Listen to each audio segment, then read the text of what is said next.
Okay, hello and welcome to the September IAPD webinar. My name is Wes Huddleston. I am the Manager of Education and Marketing for IAPD. Today we're excited to welcome Dean Trocchi, who's a manager at Novus Plastic Polish Products. Dean has worked with Novus for the past 20 years and has an extensive knowledge of plastic polishes and their many uses.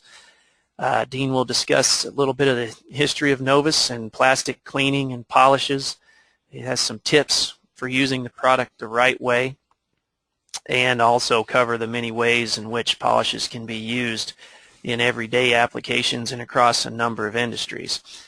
This presentation is definitely useful for fabricators and manufacturers or anyone looking to extend the life of plastics or improve safety in your operations. During the presentation, feel free to send in your questions by using the Questions tab on your webinar toolbar. I will gather those questions for Dean and we'll have those questions answered at the end of the presentation. And again, I would like to just invite anyone who's interested in doing a webinar for IAPD. We are filling November and December, and then we're booking 2012 already. So if you have a product, technology, a unique application, or anything you would like to talk about with your company, go ahead and contact me. That's Wes Huddleston. I'm the Education and Marketing Manager here at IAPD. My phone number and email are right there on the screen. You can also find that on iapd.org, where you can email me directly, and I'd love to welcome any members who would be interested in providing a webinar like Dean is today. So without further ado, I'd like to turn the presentation over to Mr. Dean Trocchi from Novus Plastic Polish Products. Well, thank you, Wes. We will get started here. I'd like to thank everyone for taking time out of their busy schedule today to participate in this webinar. Also, I'd like to thank the IAPD for giving me this opportunity. I hope everyone will walk away with a better understanding of how to clean and care for plastics. First, I would like to introduce myself. My name is Dean Trocchi, and I am the manager of the Novus Plastic Polish, and I've been with Novus for 20 years. I have seen many changes in the plastics industry, but the one constant is you still have to keep plastics clean and free of scratches. We get involved with many different types of companies and markets. What I will be covering today is the proper cleaning techniques for plastics, and then we'll have a manufacturing and engineering section with potential uses and success stories and how the polishes work.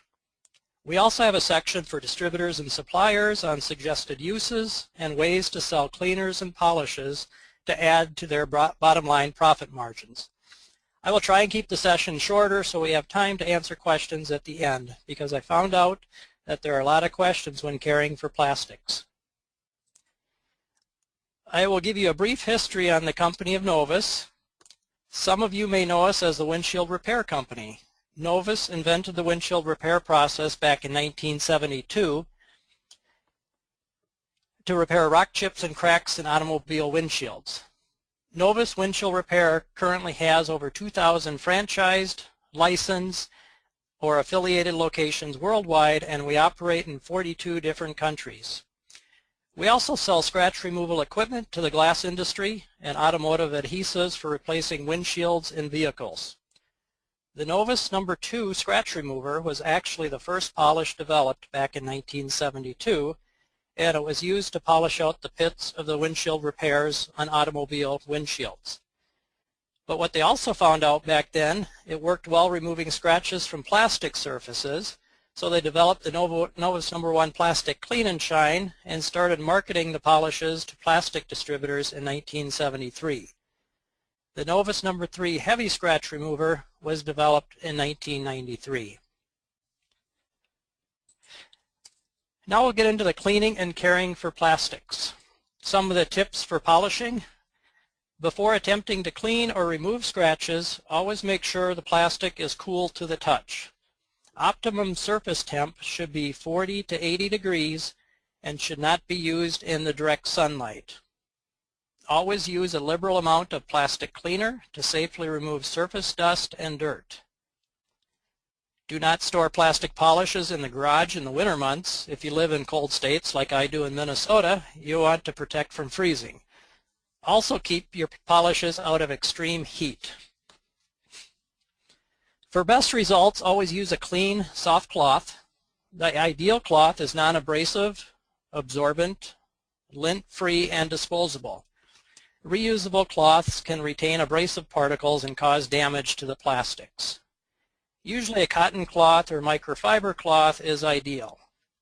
Avoid using paper towels right out of the roll because the wood fibers can leave light scratches behind on the plastics. Do not use any sort of abrasive pads like a Brillo pad or on plastics because this will leave many scratches behind. If the damaged area is fairly large or badly scratched, a power buffer may be used. Use a clean wool or cotton bonnet and operate the buffer at a low speed, approximately 1,000 RPMs to avoid overheating the plastic. Also keep the buffer moving on the surface and do not stay in one spot. If you are polishing a boat or have a lot of surface area to polish, then it would be a good idea to use a power buffer to save a little wear and tear on your hands and elbows. Some plastics are coated with a thin film which may be damaged by the abrasives in the polish. Always test abrasive polishes in a small, inconspicuous area for compatibility.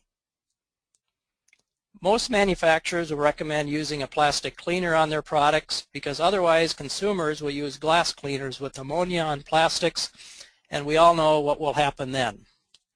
You also do not want to use any solvents on acrylics or polycarbonates because this could cause crazing. Many manufacturers that we deal with would not only recommend using a plastic cleaner or polish, but they will also include a sample of one with their product because this way they are showing the customer what to use on their product, and if they do use a glass cleaner, then it takes the liability off the manufacturer. By using plastic cleaners, you will add life to your plastics. Plastic cleaners will leave a protectant on the surface to protect from dust buildup and fingerprints, and also leave a long-lasting shine to your plastics. With just soap and water, you will not get the same results. The best way to gauge a scratch is to run your fingernail across the scratch, and if you can catch the scratch with your fingernail, then you'll have a tough time getting out the scratch with any polishes. You may have to use various grades of wet sandpaper to get to the bottom of the scratch, and then sand up to about a 600 or 1200 grit sandpaper, and then use polishes to finish the job. Plastic should regularly be cleaned to ensure that dirt and contaminants do not become ingrained in the surface. Glass cleaners. As mentioned before, avoid using glass cleaners on plastics. This could be harmful to plastics over time, and most glass cleaners contain ammonia. You probably won't notice the first few times you clean plastics with a glass cleaner, but over time you'll be drying out the plasticizers in the plastics and causing it to cloud up or haze up. It could also lead to crazing down the road with continued use. Glass cleaners have kept us in business over the years because usually you can remove the haze that the glass cleaner left behind with a plastic scratch remover.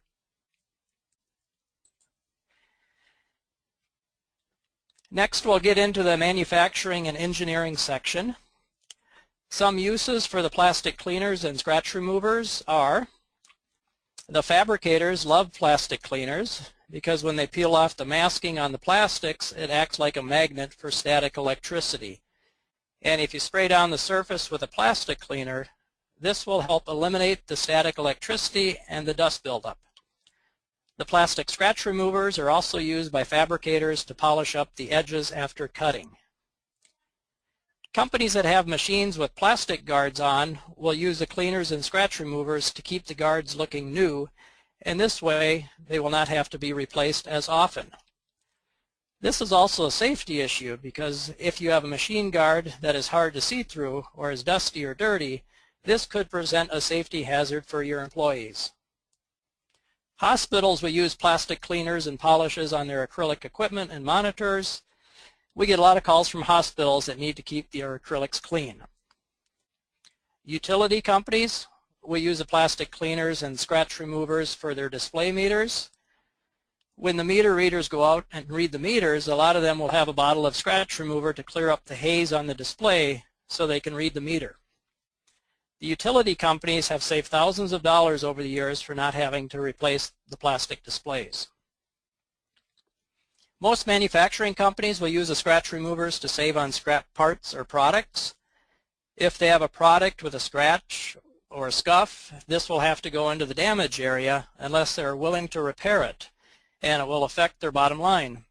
We have dealt with hundreds of manufacturers with similar problems and have saved them thousands of dollars over the years.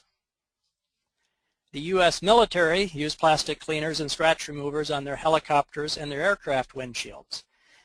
One of the better calls I received was in my first year at Novus. I got a call from a fighter jet pilot that fought in Desert Storm. He had always used toothpaste, which is an old military trick. They always use toothpaste on their windshields to remove scratches from his aircraft windshield. And one of his buddies had given him a bottle of the scratch remover, and he couldn't believe the difference in his windshield. I will never forget that call because he took the time to call to say thanks for a great product. I told him we owe you a big thank you for your service to our country. Plastic polishes will extend the life to your plastics. Plastic polishes are helping millions win the war against fading, scratching, and dulling of plastics that all too often cause the best plastics to grow old before their time. Most polishes are water-based and non-toxic, so they are safe to use in a shop, warehouse, or a small enclosed area.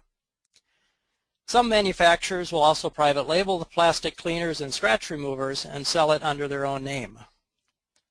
Nice thing about it, there's no special training or certification for polishing. The polishes are very user-friendly and safe to use. Plastic cleaners, you just spray on and wipe off with a cloth, and the plastic polishes and scratch removers act like a car polish where you just buff on and buff off. No certification process is required because the polishes are not hazardous.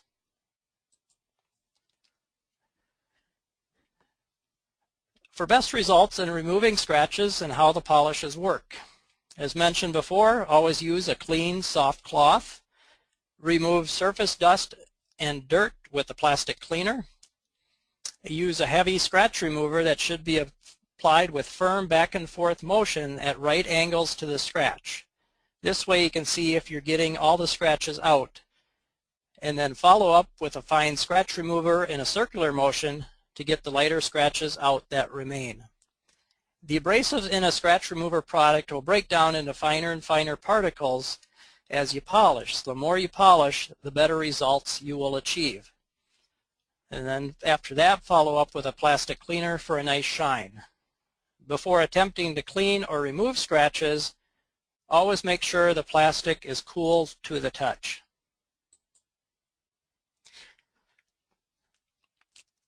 Next, we'll get into our distributor and wholesale section of why sell plastic polishes. Plastic polishes have been used and recommended by manufacturers for many years.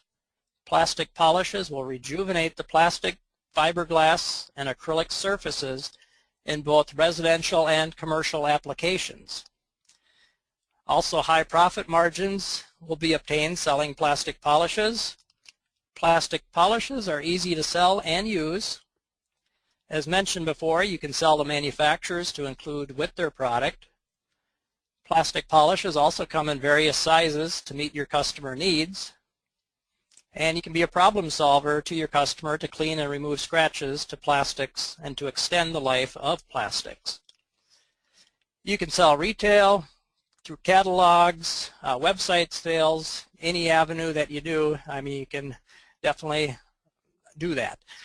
And the polishes are water-based, non-toxic, as we mentioned before, and that allows you to ship by air all over the world.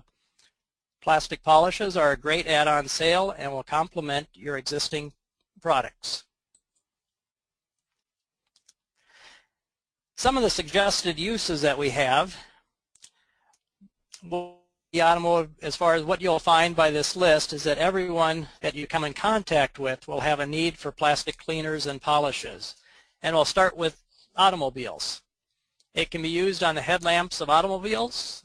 The Novus Windshield Repair franchisees and many other companies have added headlamp restoration to their offering and are charging $50 to $75 to polish out a pair of headlamps. It can also be used on interior gauges and the vinyl and the trim on your car, tail light lenses. It can remove minor clear coat scratches and fading on bug deflectors. On race car windshields it can be used. We actually sponsored a race car driver back in the 90s before he became too popular. Then he got too expensive over time. Another market would be the boating industry. It's used a lot on acrylic windows and also the vinyl windows, which is referred to as the isinglass in the boating industry. Bridge enclosures, curtains, and gauges on the boat, fiberglass hulls, plastic polishes will remove oxidation and leave a nice shine and wax on the surface and help restore the luster to your fiberglass.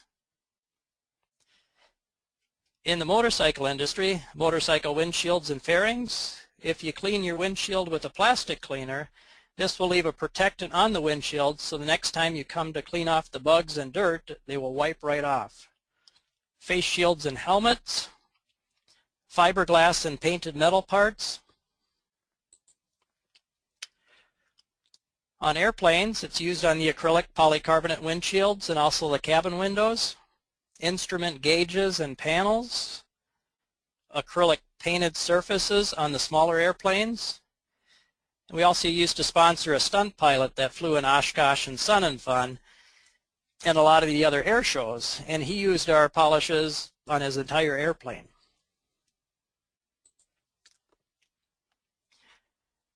It's also used on off-road vehicles like your ATVs, snowmobile windshields, plastic fenders, helmets, visors, soft top windows and convertible top windows.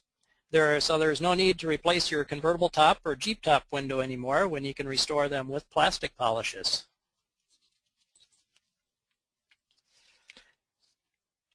Another bigger market is CDs and DVDs. You can clean and remove scratches from CDs and DVDs. Again, polish with a clean, soft cloth. Half the time when you're watching a movie or playing a video game, the DVD will skip or freeze. Some of the times they're just dusty and full of fingerprints, so just spray down the surface with a plastic cleaner and buff off with a soft cloth and put it back in and you're good to go. The other times there is a scratch or many scratches on the DVD, and then you'll need to use a plastic scratch remover. You always want to polish from the inside out, and do not polish in a circular motion around the disc, because this could put additional lines in the disc and the laser will have a tough time reading the information. Usually 75 to 80% of the time you're going to restore the disc where it will actually play again and won't skip or freeze on you. So now there is no need to throw away your favorite game or movie anymore. It's also used in the hot tub and spa industry, in the acrylic shells and the displays, plastic bathtubs and acrylic shower doors. If you do use plastic polishes on the flooring of the bathtub, just be careful because it will be very slippery. So when you want to put down a bath mat before you're stepping in a tub would be a good idea. Also, the plastic polishes will do a good job removing hard water stains and mineral deposits. Some of the other potential markets for the plastic polishes: around the house, countertops, microwaves. Most of the microwaves are all plastic, including the door. Refrigerators, acrylic furniture and patio furniture, acrylic aquariums, plastic storm windows and skylights, lacquer furniture, tanning bed acrylics. You'll find that if you use a plastic cleaner on tanning bed acrylics, that your acrylics will stay nice and smooth and last a lot longer.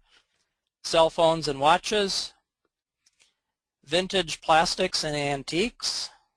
If you have an old turntable that plays records, you can restore the cover with plastic polishes, or antique telephones or radios.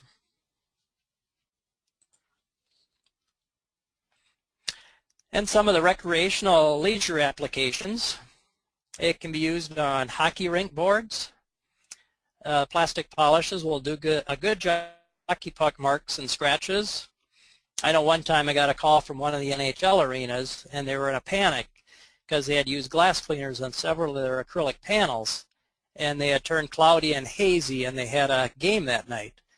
I gave them a local distributor in their area to pick up some polishes to clear their boards up, and they called back in a few hours and said it was a lifesaver, that the acrylic panels were clear and the fans would be able to see the hockey game through the boards that night. And everybody's favorite, fiberglass on personal watercraft, the jet skis. You either love them or hate them, depending upon if you like to fish. Helmet face shields, acrylic trophies. You can keep all your awards and trophies clean in that trophy case. Emergency light bar lenses can be used on police cars and fire trucks. They will use a lot of plastic cleaners and scratch removers because it is imperative that they keep their emergency lights clear. Pinball machines and video games. It's used on the pinball playfields to leave a nice slick finish.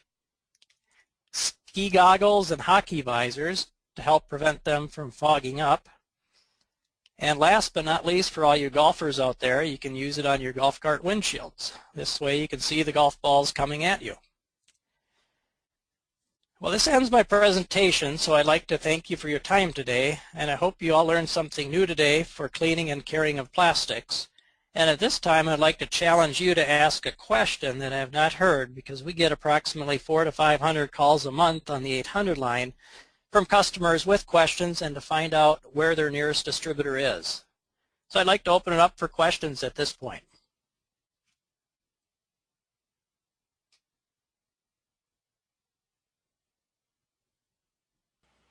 Okay, sorry about that little delay. I was just getting my audio turned back on. We do have a couple questions, Dean. Everybody can hear me okay, I hope. Just the first was a real easy one, Dean. When you referred to the surface temperature early in the presentation, was that Sure. 40 to 80 degrees Fahrenheit or Celsius?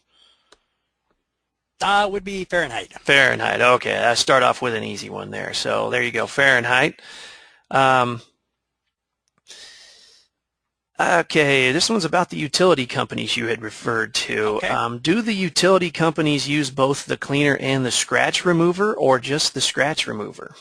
Typically, the meter readers will just use the scratch removers because they're on the display meters. They get so hazed up and clouded up from the UV damage that they can't read the numbers under the meter, under that little plastic panel. So they usually use just the Novus number 2 and go out and buff that out. Yeah, okay. Ian, there's plenty of questions. Here we go. Good. They're just asking for distributors now. Do you have distributors in Europe, the Baltic states?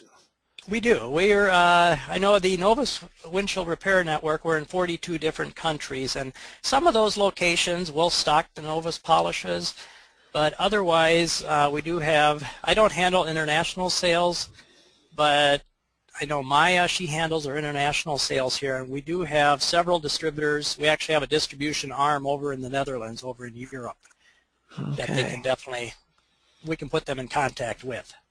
Okay. Okay, here's the question about the wet sanding we had talked about earlier too. What's the method of wet sanding? Do you use the scratch remover and then sand with a 600 to 800 grit sandpaper? Normally what you want to do, if it's hard to determine the depth of the scratch, so I always recommend is to use the Novus number 2 first, and if that takes out the scratch, there's no sense even going to the number 3.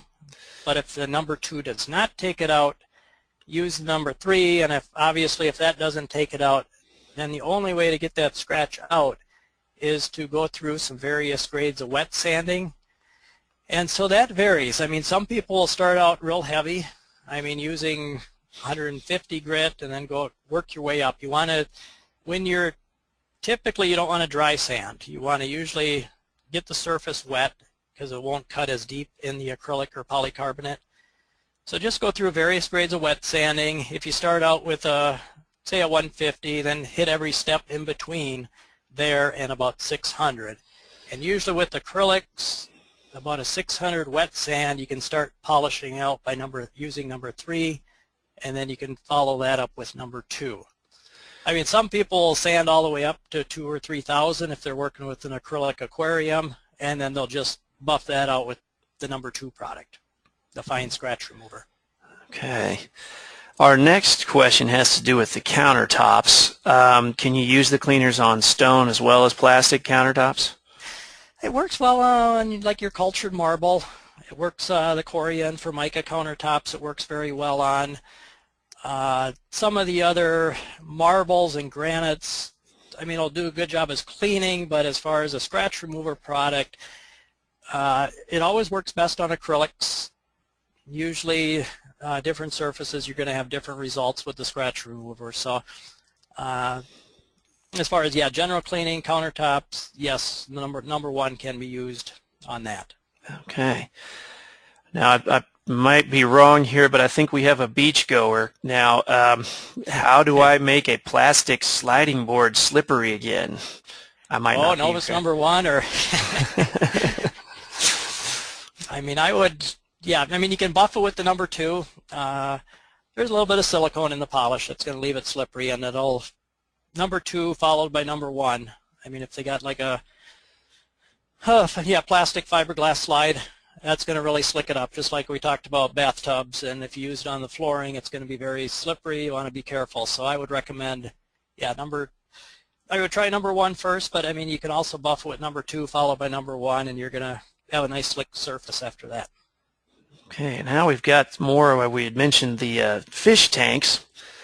Can you use polish on the inside of a fish tank, and is there a risk of leaving a residue that might hurt the fish? Yeah, good question. I know we get that 2 or 3 times a week. My answer has always been our polishes are water-based and non-toxic, and you can use it on the inside, but what you want to do after you're done polishing is, if the tank is small enough, to drag it outside and spray it down with a garden hose and wipe down the sides, because the only thing that's going to be left behind is a small amount of silicone on the surface, and you want to get the majority of that off before you put the water and the fish back in there. Or if the tank is too big, after you're done polishing, is just take a real wet cloth and wipe down the sides, and that's going to get the majority of that off, and you'll be able to put the water back in, and then the fish.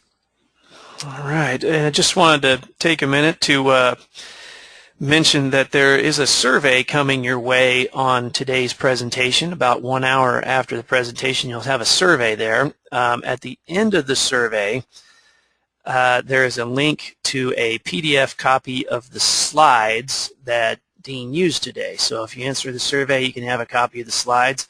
I will also have a recording of this webinar available on the Resource Center on iapd.org. Just wanted to toss that in. Here is another question, this one. The slipperiness in the bathtub, would it eventually wash away and become unslippery? Or do you have to use something else to get rid of some of the slipperiness? No, it just with the polish, it will wear away. Basically, water is going to wash that away. Each time water hits it, it's going to wash more and more of it away. Well, or pretty soon it won't be on that surface anymore. Just like in outdoor applications, a motorcycle windshield, it's going to leave a nice protectant on there, so it'll beat up the water and protect that. But with the rain, that's going to wash it away, where you're going to have to do that again. I mean, if it's out there in steady rain, it's probably going to last maybe a week or 2 on the surface. So basically the bathtub or the shower is going to be the same thing. Water is going to be hitting that and washing that away. So it will turn non-slippery again. Okay, and I just mentioned again that there will be a copy of today's PowerPoint at the end of the survey. Just got that question again. So answer the survey and you can have a copy of Dean's slides. Here we go. Can you use it as a buffer on the body of a car? People have used. I wouldn't recommend number 3 on painted surfaces, but the Novus number 2, especially the light scratches where you stick the keys in the door, the other keys will rub up against the paint a little bit and leave those light scratches behind. The number 2 polish does a great job removing those. I have polished my entire car before. There's some carnauba wax in the number 2. Not to the extent as far as car polishes and that type of stuff. Has more wax capabilities than, say, our products, but to remove light scratches on painted surfaces, bumpers, and that type of stuff, usually our polishes will do quite well on that. Okay, it looks like we are just about out of questions. Oh, there's a thank you, but we're just about out of questions. I would like to just give everybody a couple more minutes. Go ahead and send in some more if you have them. And I'll just mention that our next webinar is October 21st. That's a Friday at 10 a.m. Friday, October 21st, we'll be joined by Calvin Peterson from Nylatech, and he has a presentation on cast nylons. Our webinars are usually the third Wednesday of each month. However, this one was later in September because we were at the big IAPD convention the third Wednesday of September, so that's why a little bit of a schedule change here. But watch your email, watch iapd.org, and we'll let you know when that next webinar is. And of course, we are always looking for presenters, so if you have something to help educate, train the members, they're always interested, and these are pretty well attended. So if I have no more questions, I'll just give it another minute here. Meantime, just of course, Got to be a few more questions out there. There's a few, but just like to say thank you to you, Dean, for volunteering to give the presentation today. I know it is a little bit of a time commitment, and we definitely appreciate that. And members, educating other members is really what the association is all about, so we definitely thank you. You are very welcome, and I appreciate the opportunity, and thank you for everybody that listened in this morning. Yeah, okay. Well, it appears we don't have any more, so it's a good presentation. And thank you, Dean. And if I have no more questions, I will go ahead and stop the webinar. If you do have some after the presentation, you can send those to me. I'll make sure Dean sees that. And, of course, you can visit Novus' website and iapd.org and find out the good contact information there. So thank you again for everyone, and thank you, Dean. And that's the end of our webinar. Thank you very much.